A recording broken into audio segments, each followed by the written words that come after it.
नमः श्रीवर्धमानाय निर्धूतकलिलात्मने सालोकानां त्रिलोकानां यद्विद्यादर्पणायते।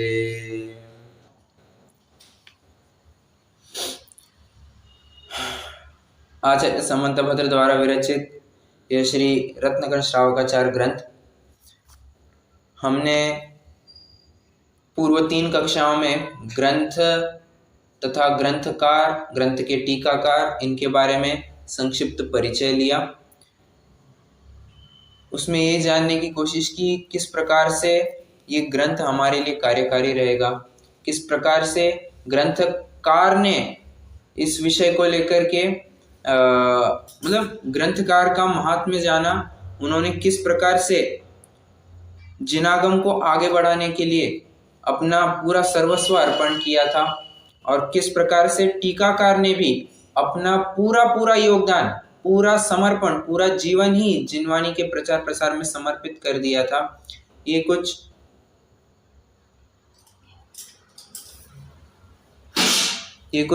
घटनाओं के माध्यम से हमने जाना था, इनका ज्ञान किया था। आज हम मूल ग्रंथ से छंदवार से बराबर प्रारंभ करने वाले हैं। बराबर से एक एक श्लोक की चर्चा 1 बाय 1 अपन करते जाएंगे। सबसे पहला मंगलाचरण का श्लोक। कितने जनों के पास ग्रंथ है? कितने जनों के पास ग्रंथ है? टीका, ये सदासुखदास जी की टीका वाला, राइट?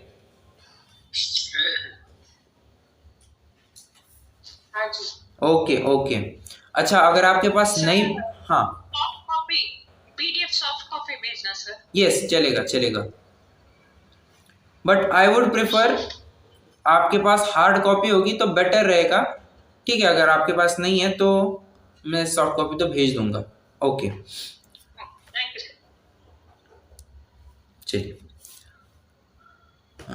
सबसे अच्छा मैं ये कह रहा था, अगर आपके पास ग्रंथ नहीं भी है, मूल ग्रंथ सॉफ्ट कॉपी या क्या हार्ड कॉपी नहीं भी हो, आपके पास सिर्फ छंद हो, मतलब होता है ना कि कंटिन्यूअसली 150 छंद एक पाठ के रूप में प्रस्तुत किए जाते हैं, या तो वो भी अगर आपके सामने होना तो भी चल जाएगा।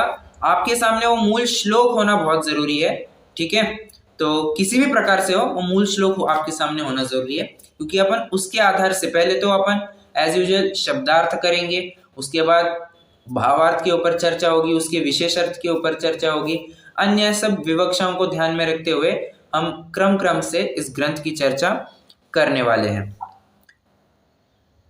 आज कुछ पूछना है?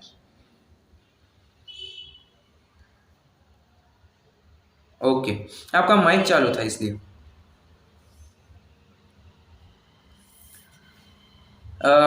मंगलाचरण का श्लोक पढ़ेंगे। नमः श्रीवर्धमानाय निर्धूत कलिलात्मने सालोकानां त्रिलोकानां यद्विद्यादर्पणायते। देखिए, यहां पर सर्वप्रथम मंगलाचरण में होता क्या है? वैसे मंगलाचरण में, जैसे मैंने आपको 1-2 दिन पहले भी बताया था, अपने इष्ट देव को या फिर जिनके हमारे ऊपर विशेष उपकार है, ऐसे जीवों को याद किया जाता है। बराबर? किन किन के उपकार है हमारे ऊपर? तो कहते हैं पंच परमेष्टि के हमारे ऊपर उपकार है, तो प्रायः पंच परमेष्टि को ही याद किया जाता है। अलग अलग रूप से पंच परमेष्टि को ही मंगलाचरण में याद किया जाता है। हाँ, इसमें कुछ अपवाद जरूर आपको मिल जाएंगे, जैसे परीक्षा मुख सूत्र हमने देखा था, वहां पर किसी पंच परमेष्टि पर्याय विशेष को नमस्कार नहीं किया है, वहां पर सम्यक ज्ञान को नमस्कार किया, प्रमाण को नमस्कार किया है, सम्यक ज्ञान को नमस्कार किया है। ठीक है, तो ऐसे कुछ अपवाद आपको जरूर मिलेंगे, परंतु मैं इन जनरल जो होता है उसकी बात कर रहा हूं। तो नमस्कार देव, शास्त्र, गुरु, इनको किया जाता है। अब देव में भी इन जनरल किसी देव को नमस्कार किया जाएगा, अथवा किसी विशिष्ट व्यक्ति का नाम लेकर के उनको नमस्कार किया जाएगा। महावीर भगवान को, कभी आदिनाथ को, कभी नेमिनाथ भगवान को, कभी किसी और तीर्थंकर का नाम लेकर के, इस प्रकार से किसी व्यक्ति विशेष को याद किया जाएगा, अथवा तीर्थंकर सामान्य या फिर भगवान सामान्य को भी नमस्कार किया जाता है। ठीक है, या कभी कभी उनके गुणों को नमस्कार किया जाता है, उनके गुणों को नमस्कार किया जाता है। उदाहरण,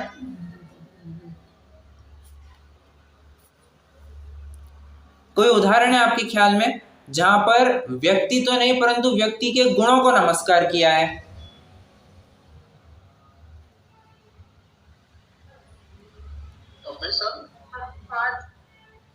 क्या कहा?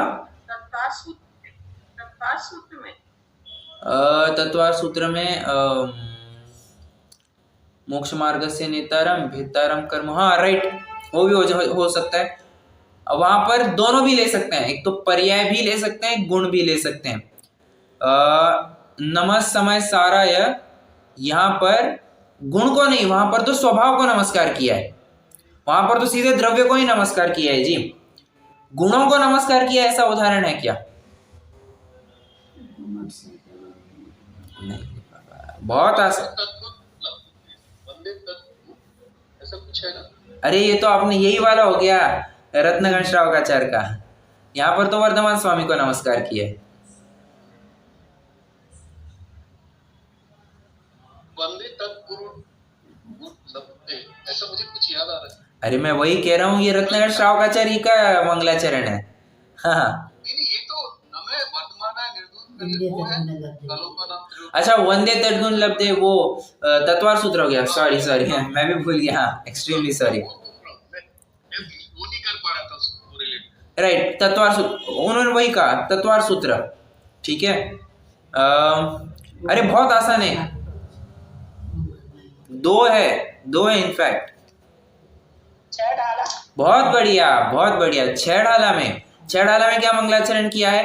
तीन भुवन में सार वीतराग विज्ञानता, वीतरागता और विज्ञानता को नमस्कार किया है, मतलब गुणों को नमस्कार किया है।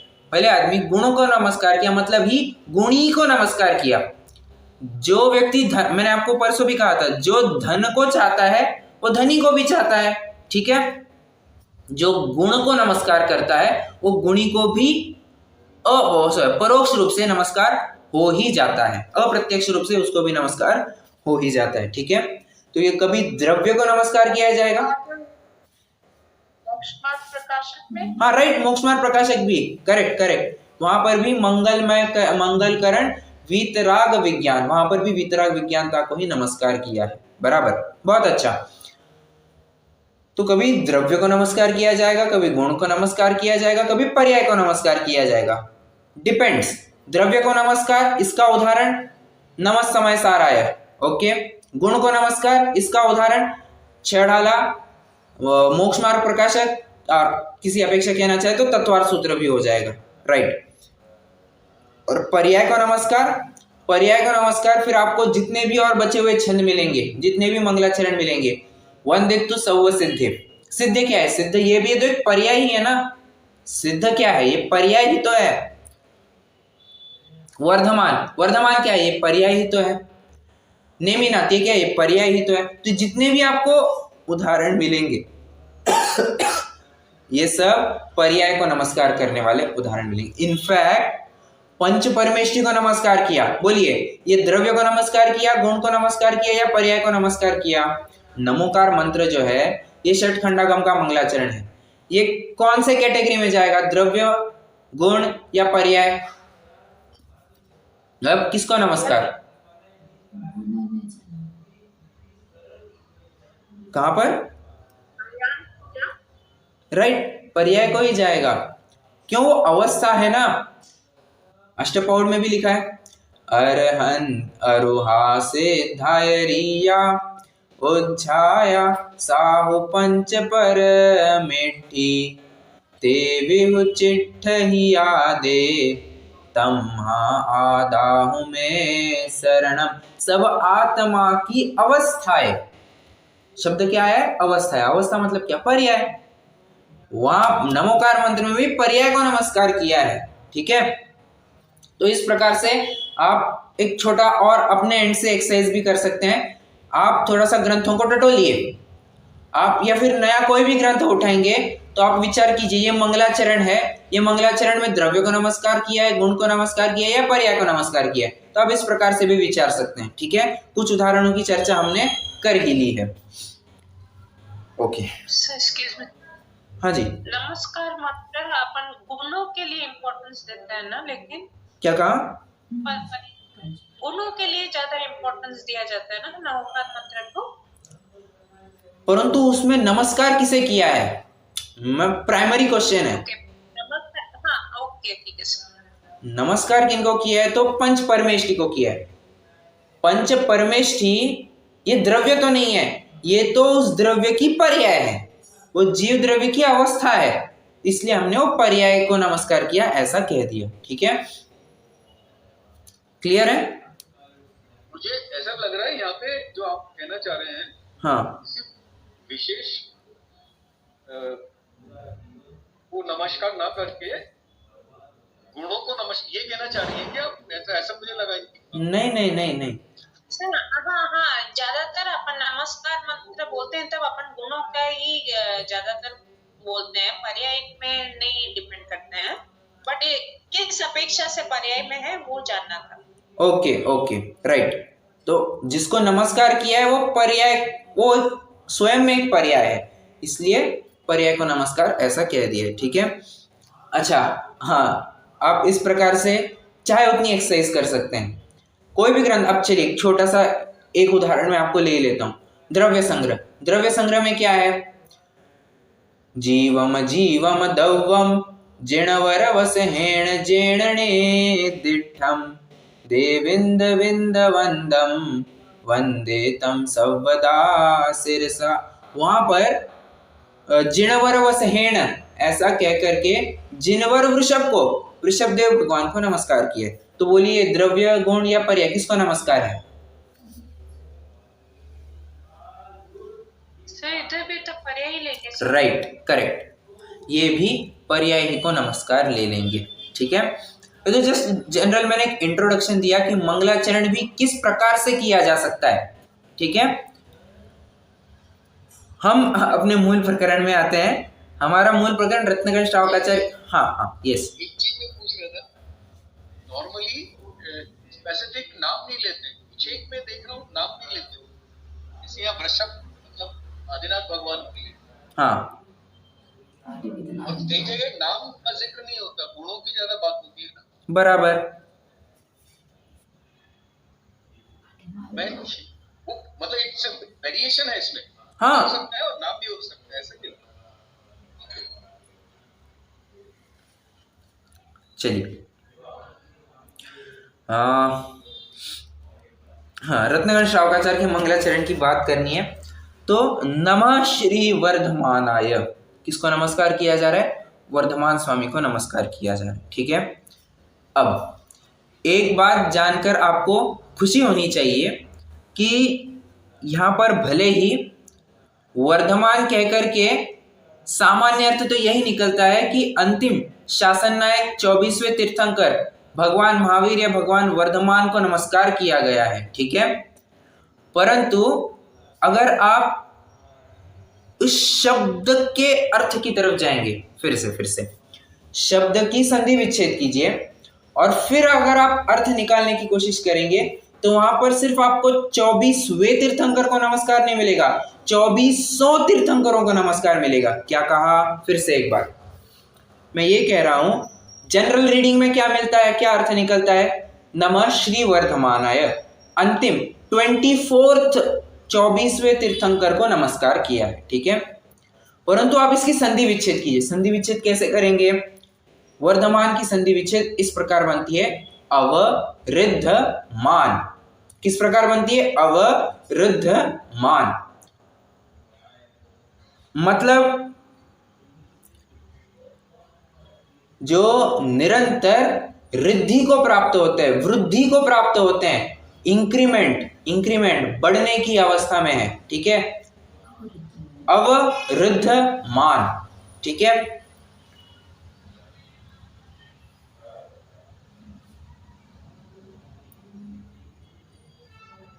देखिए ना, अव मतलब समन्तात, समस्त प्रकार से। रुद्ध मतलब परम अतिशय को प्राप्त हुआ है, केवल ज्ञान आदि, मान अर्थात प्रमाण, ठीक है। तो ऐसे परम अतिशय को प्राप्त हुआ है केवल ज्ञान, ऐसे कौन कौन है? ये सभी 24वें तीर्थंकर थोड़ी ना, ये तो 2400 तीर्थंकर हो गए, ठीक है। जो गुण एक तीर्थंकर में पाया जाता है वे ही गुण बचे हुए तीर्थंकरों में भी पाए जाएंगे, इसमें हमें कोई आशंका नहीं है, ठीक है। सॉरी। तो सामान्य अर्थ तो ये हुआ, आई रिपीट, कि 24वें तीर्थंकर को नमस्कार किया है, और विशेष अर्थ ये हुआ कि यहां पर किसी एक व्यक्ति विशेष को नमस्कार नहीं, समस्त उन जीवों को नमस्कार किया गया है जो उस केवल ज्ञान रिद्धि को प्राप्त कर चुके हैं, ठीक है। ओके, नमस्कार तो कर लिया उनको, किनको? वर्धमान को। परंतु कैसे है वे? कहते हैं निर्धूत कलिलात्मने। निर्धूत मतलब नष्ट किया है, कलिल आत्मने। कलिल मतलब क्या होता है? मैल, गंदगी, कीचड़, कुछ भी कहिए आप। तो जिसने आत्मा को मलिन कर दिया है, ऐसे कर्ममल। फिर से, वर्धमान स्वामी ने आत्मा को मलिन नहीं किया, ऐसा अर्थ नहीं लेना। कैसे है वे वर्धमान स्वामी?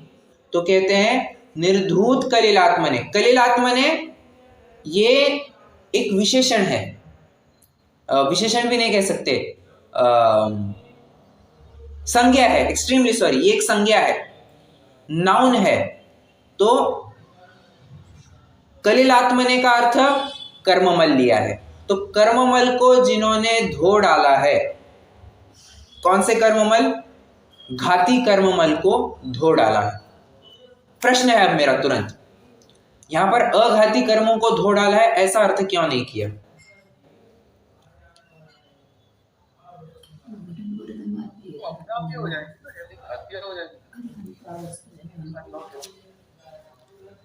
नहीं, दशा में है। बहुत बढ़िया। ये अनंत दशा वाले जो वर्धमान है उनको नमस्कार किया गया है। तो वो अनंत अवस्था में कैसी कर्मों की क्या स्थिति होती है? घाती कर्मों का अभाव, अघाती कर्म अभी भी विद्यमान है, ठीक है। तो उस अनंत अवस्था को ध्यान में रखते हुए ये बताया गया है कि ज्ञानावरणादि घाती कर्मों का क्षय किया है, ठीक है। घाती कर्मों को यहाँ पर कलिलात्मने या फिर कर्ममल की उपाधि दी गई है। प्रश्न है अब अगला तुरंत, अनंत अवस्था ही क्यों लिया? सिद्धावस्था क्यों नहीं लिया? चलिए क्वेश्चन को थोड़ा और जनरलाइज करता हूं। नमोकार मंत्र में अरहंत को ही पहले नमस्कार किया, सिद्धों को क्यों नहीं किया? जबकि सिद्ध तो 8 कर्मों के 8 कर्मों का नाश कर चुके हैं, अरहंत तो अभी भी 4 कर्मों के साथ है ना। फिर भी बड़े तो सिद्ध होने से उनको नमस्कार होना चाहिए था। वो हम लोग को एक्चुअली में वो उस अवस्था में है कि हम लोग को उनसे भी ज्यादा एडवांटेज मिलता है ना। राइट, एब्सोल्युटली होती है। करेक्ट, बढ़िया। हमारे साथ 2 जन है, एक करोड़पति है, एक लखपति है, ठीक है। जनरली बहुमान किसके प्रति ज्यादा आएगा? जनरली मतलब किसके प्रति ज्यादा थोड़ा सा अट्रैक्शन रहेगा? क्यों? करोड़ों रुपए है तो उसके प्रति ज्यादा अट्रैक्शन रहेगा, ज्यादा आकर्षण रहेगा। परंतु वो करोड़पति हमारे काम नहीं आता है। जब हमें पैसे की जरूरत थी उसने पैसे नहीं दिए हमें।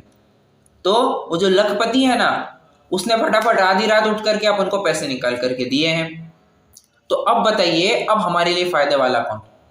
अवश्य ही वो लखपति फायदे वाला है। जिससे अपना फायदा हो, जरूर ये पहले उसको नमस्कार किया या फिर उसके प्रति विशेष अहोभाव होता है। ठीक है, तो ऐसे तो भेदभाव कर दिया आपने। अरहंत भले ही सिद्ध बड़े हैं, फिर भी आपने अरहंतों का पहले ले लिया। ये तो आपकी स्वार्थी वृत्ति हो गई, ये तो आपने भेदभाव करना चालू कर दिया। तो कह रहे नहीं, ये भेदभाव नहीं है, ये तो सहज एक क्या कहना चाहिए, जनरल टेंडेंसी है। प्रत्येक व्यक्ति की ये जनरल टेंडेंसी है, लोग की ये जनरल टेंडेंसी है, सामान्य मानसिकता है कि जिससे हमें फायदा होता है हम उसी के पास ज्यादा जाते हैं या फिर उसी के पास ही जाते हैं। प्रश्न है मेरा, बच्चा कैसा भी हो, नालायक भी हो, प्रॉपर्टी उसके नाम करेगा या नहीं करेगा?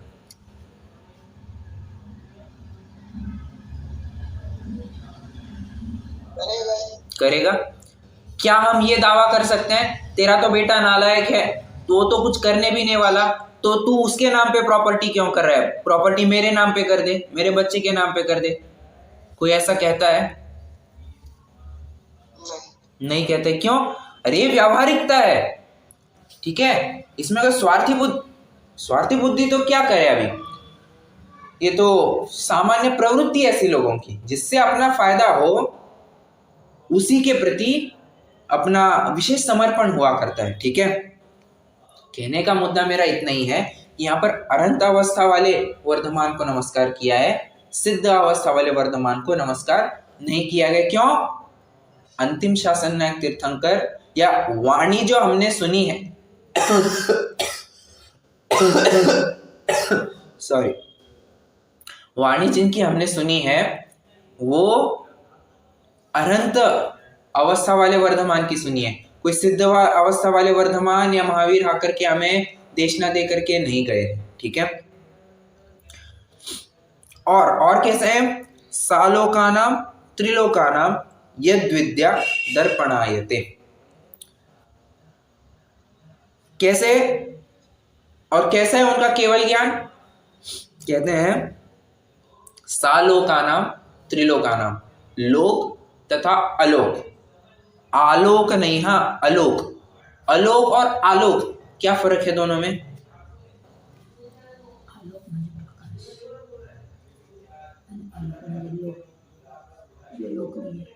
आलोक मीन्स तो देखना और आलोक मीन्स तो लोक हो गया वो। लोक तो जिसमें हम लोग रह रहे हैं। हाँ, तो आलोक मतलब उससे भी आगे। बराबर, राइट। और आलोक मतलब क्या? देखना। नाम हो सकता है, वो तो देखना होगा मेरे हिसाब से। आलोक मतलब होता है प्रकाश। ठीक है, देखना नहीं। आलोकित कर रहा है। हाँ, आलोकित, राइट। और अपन पूजन में भी कितना पढ़ते हैं, आलोक ज्ञान का कारण है, इंद्रिय से ज्ञान उपजता है। और ये लाइन में मतलब आलोक मतलब क्या? आलोक मतलब प्रकाश। ठीक है, एक और है ना वो जयमाला में, आलोकित हो लोक में प्रभु परमात्मा प्रकाश। आलोकित, प्रकाशित। ठीक है, तो आलोक नहीं, यहाँ पर अलोक यह अर्थ लिया। तो जो लोक के साथ साथ अलोक को भी जानते हैं, यूं कहिए लोकालोक को जानते हैं, ऐसा उनका केवल ज्ञान है। कैसे जानते हैं? दर्पण के समान आचरण क्या है, और जिनका केवल ज्ञान अलोक आकाश सहित संपूर्ण 3 लोगों को दर्पण के समान प्रकाशित कर रहा है। अब प्रकाशित कर रहा है मतलब जानने में आ रहा है।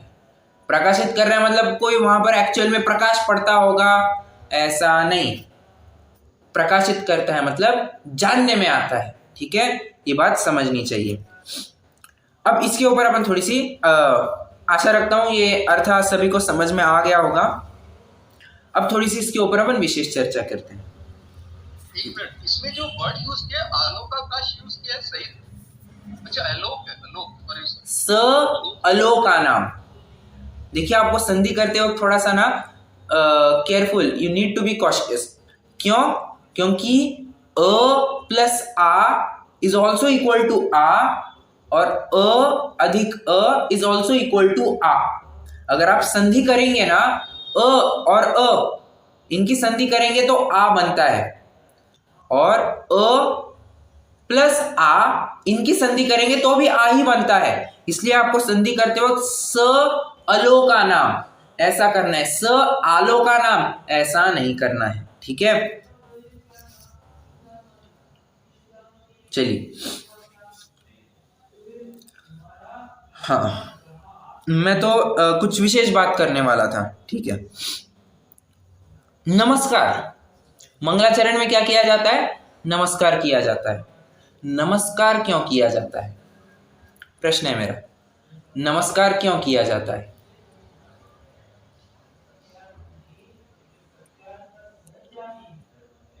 जैसा बनने के लिए। ओके, ये एक अर्थ होता है, मतलब ये एक कारण है उनके जैसा बनने के लिए। दो और बताइए। इज्जत देने के लिए। इज्जत देने के लिए, ठीक है, मान सम्मान, राइट।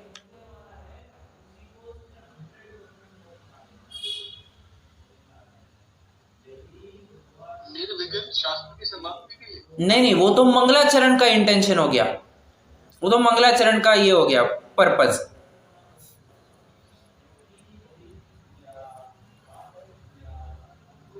मैं बताता हूं, अपने उपकार को प्रदर्शित करने के लिए भी, हमारा अहोभाव दिखाने के लिए भी नमस्कार किया जाता है। ठीक है,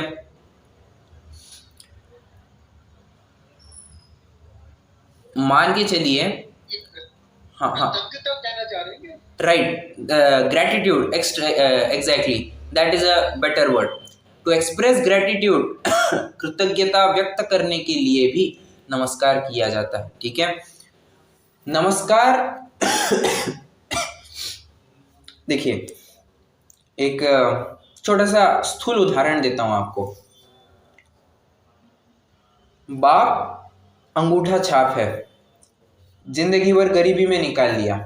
ठीक है, बच्चा आज बड़ा होकर के बहुत कुछ कर रहा है, मतलब बहुत पढ़ लिख लिया, अब बहुत पैसे कमा रहा है, बहुत अच्छी पोजीशन पर है, या धंधा बहुत अच्छे से कर रहा है, जो कुछ भी है। प्रश्न है मेरा, ऐसा होते हुए भी क्या वो अपने पिता के पैर छुएगा या नहीं छुएगा?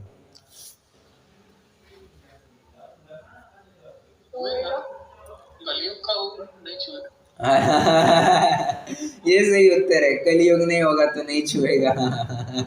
Right right. और इन जनरल अपन बात कर रहे हैं, वो तो छुएगा, मतलब उनको नमस्कार करेगा। नमस्कार करने से क्या उसकी इज्जत कम होगी या बढ़ेगी? बढ़ेगी। बढ़ेगी। क्यों? क्यों बढ़ेगी? अरे देखो, पिता तो मतलब जैसे तैसे इसने अपने बच्चे को बड़ा किया, खुद तो पढ़ा नहीं, कुछ तो पढ़ा लिखा नहीं है, खुद एक फूटी कौड़ी नहीं दिया बच्चे को, परंतु देखो बच्चा कितना आज्ञाकारी है, आज भी जाकर के अपने पिता के पैर छूता है, अपनी पिता की आज्ञा सिर माथे ऐसा कहता है, उनको नमस्कार करता है। तद्विपरीत वो पिता की अवज्ञा करे, बोलिए इसमें नुकसान होगा या नहीं होगा? अवश्य नुकसान होगा। पिता की अवज्ञा करने से उनका अपमान तो होगा, सो होगा ही, इसका भी अपमान, या यूं कहिए इसकी भी अवज्ञा कैसे हो सकती है इस लड़के की? सामने वाले तो कहेंगे, सामने मुंह के सामने तो तारीफ करेंगे, पीठ पीछे कहेंगे देखो कैसा तो आदमी है, ये अपने बाप को नहीं संभाल पा रहा है, ये हमें कहां से संभालेगा? इसकी क्या शाश्वती है कि ये हमें भी अच्छे से संभाल पाएगा? पीठ पीछे तो ऐसे ही कहने वाले मिलेंगे। ठीक है, उसी प्रकार भगवान से हमें इतना मिला है, आज भले ही भगवान हमें कुछ देने में समर्थ नहीं है, असमर्थ है, भगवान हमारे सामने नहीं है, फिर भी उनको नमस्कार करना या नहीं करना? कहते हैं करना। क्यों? अभिमत फल सिद्धेरभ्युपाय सुबोधात् सच भवति सुशास्त्रात् तस्य चोत्पत्तिराप्तात् इति भवति स पूज्यस्तत्प्रसादात् प्रसिद्धे न हि कृतमुपकारं साधवो विस्मरन्ति। कह रहे हैं अपने ऊपर किए हुए उपकारों को साधु पुरुष कभी भी नहीं भुलाते हैं, कभी नहीं भुलाते हैं। इनकेस वो अपने किए उपकार की क्या कहना चाहिए, रिपेमेंट को क्या कहते हैं, ऋण को चुकता, ऋण से उऋण होने के लिए उनके लिए कुछ कार्य भी करना चाहे, परंतु असमर्थता हो, उसकी भावना तो बहुत है परंतु असमर्थता हो, तब भी मैं उल्टा बोल दिया, भले ही वो असमर्थ हो फिर भी भावना तो जरूर भाएगा कि अपन किसी न किसी प्रकार से इसके ऋण से उऋण हो जाए। ऐसी भावना साधु पुरुष की निरंतर बनी रहती है। तो भगवान इतना बड़ा कार्य करके गए हैं, उन्होंने तो पूरा द्वादशांग का ज्ञान हमारे सामने खोल के रखा है। हमारी देखो बुद्धि ऐसी रही, हम तो उसमें से कुछ एक अंश ही ग्रहण कर पाए हैं, परंतु जरूरी है कि उनके जैसा बनने के लिए हमें उनके सामने झुकना पड़ेगा, तभी तो जाकर के। और देखिए विद्या विनयेन शोभते, झुक करके ही विद्या मिलती है। एक घटना आपने सुनी होगी, कथा ही है कि एक राजा था, उसको कोई विद्या सीखनी थी, कोई मंत्र सिद्धि की विद्या सीखनी थी, और उसने मांत्रिक को या पढ़ाने वाले गुरु को बुलाया, और मुझे सीखना है। 6 महीने हो गए, वो सिखाते जा रहा है, सिखाते जा रहा है। राजा को अभी तक विद्या हस्तगत नहीं हुई है। राजा बड़े चिंता में पड़ गए कि यार 6 महीने बीत गए फिर भी विद्या नहीं मिल रही है, ये तो कुछ तो गड़बड़ है, कुछ तो गड़बड़ है। मंत्री से मंत्रणा कर रहे थे, मंत्री ने एक सुझाव दिया, महाराज क्या ऐसा नहीं हो सकता कि अच्छा मंत्री को बुलाया गया, मंत्री को ये सब बात पता नहीं थी। मंत्री ने पूछा वो गुरु कहाँ बैठता है और आप कहाँ बैठते हैं? तो राजा ने कहा मैं अपने सिंहासन पर बैठता हूँ, गुरु थोड़ा नीचे बैठता है। गलत, ऐसी तो आपको 3 काल में विद्या सिद्ध नहीं होगी। तो क्या करना, गुरु बैठेगा सिंहासन पर, आप बैठेंगे जमीन पर।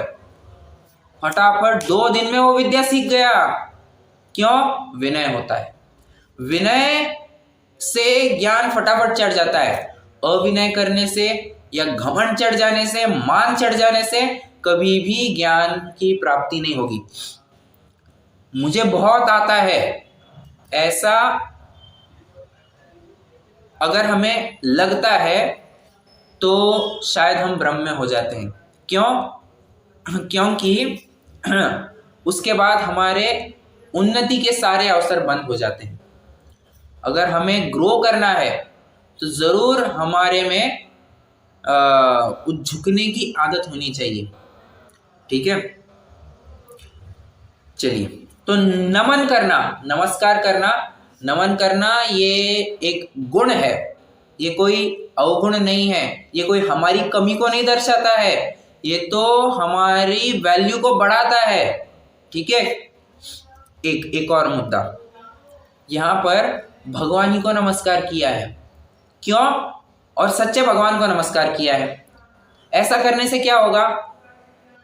एक, पहले तो मैं अपनी कुछ नहीं कह रहा हूं, ये जिनके मेरे ऊपर उपकार है, जिनसे मुझे ज्ञान मिला है, परोक्ष रूप से ही क्यों ना हो, मैं उनका बहुत आभारी हूं। अतः आपको भी उनके प्रति आभारी रहना चाहिए। क्यों? क्योंकि जो बात मैं कहने वाला हूं ये मेरी अपनी कोई बात नहीं है ये तो मूल परंपरा से जो मुझे मिली है वही मैं आगे फॉरवर्ड कर रहा हूं। ये इससे भगवान को नमस्कार करने से ये भी एक फायदा हो जाता है कि अपनी वाणी के ऊपर सील लग जाती है कि जो भी अपन ने कहा है ये अपन भगवान की वाणी कह रहे हैं। हाँ हाँ हाँ, एक बात ध्यान जरूर रखना, ऐसा करने से कोई ऐसा भी कर सकता है ना कि भगवान का नाम ले लूं और चाहे जैसी वैसी बात लिख डालूं ग्रंथ में, तो इसके लिए फिर वो श्रावक को सतर्क रहना होगा, क्योंकि जो यथार्थ व्यक्ति होगा, जो मंद कषाय जीव होगा, वो तो ऐसा छलावा करेगा नहीं। और छल करने वाला करे सो करे, इसमें सज्जनों का क्या दोष, सज्जन तो क्या ही कर सकते हैं इसमें। तो इसमें फिर श्रावक के ऊपर या फिर जो गृहस्थ है, जो पढ़ने वाला है, उसके ऊपर ये जिम्मेदारी आ जाती है कि वो बराबर से उसको छानबीन करके पढ़े कि हाँ भगवान का नाम लेकर के पढ़ाया जा रहा है, क्या सच में ऐसा ही होना चाहिए, क्या सच में भगवान की वाणी ऐसी होती है। तो इसकी परीक्षा तो वो जरूर करे, परंतु एक बात इतनी जरूर है कि जो निष्कषायी जीव होता है वो अपनी बात रखते वक्त भगवान का नाम ले लेता है और अब उसके वाणी पर मोहर लग जाती है, सील लग जाती है एक प्रकार से। आवाज आ रही है क्या मेरी? Okay okay. नमः श्री वर्ण, नमस्कार। नमस्कार क्यों किया जाता है, अपन ने थोड़ी सी इसके ऊपर भी चर्चा की, ठीक है। हाँ देखिए, एक काम करते हैं, अपन थोड़ा सा अर्थ भी पढ़ लेते हैं, भावार्थ पढ़ते हैं।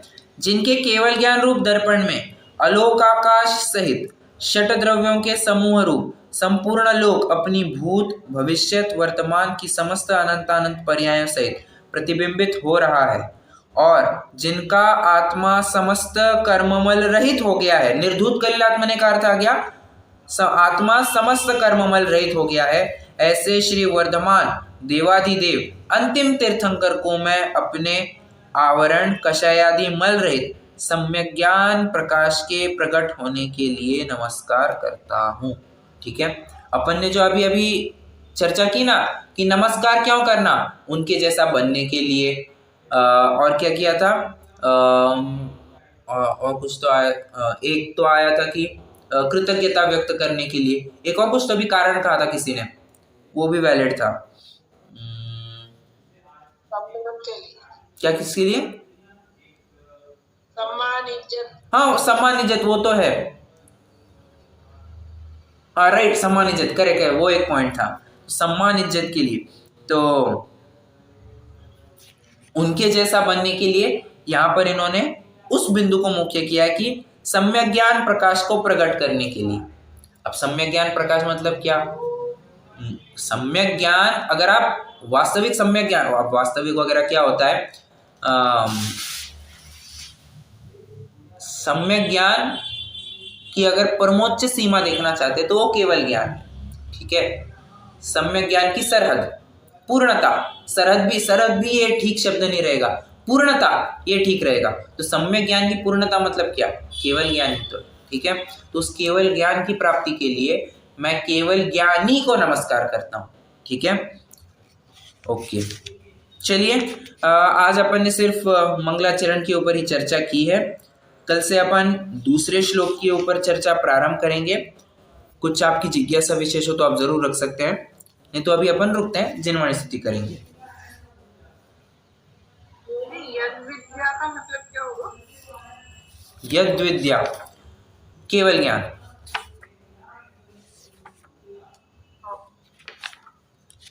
यद विद्या मतलब केवल ज्ञान, जिनके केवल ज्ञान में ये झलकता है, दर्पणायते झलकता है, प्रतिबिंबित होता है,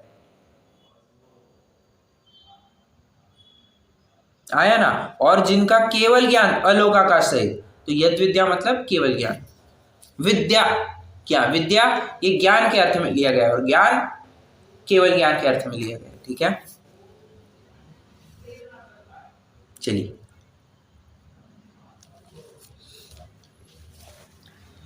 जिनवाणी स्तुति करेंगे।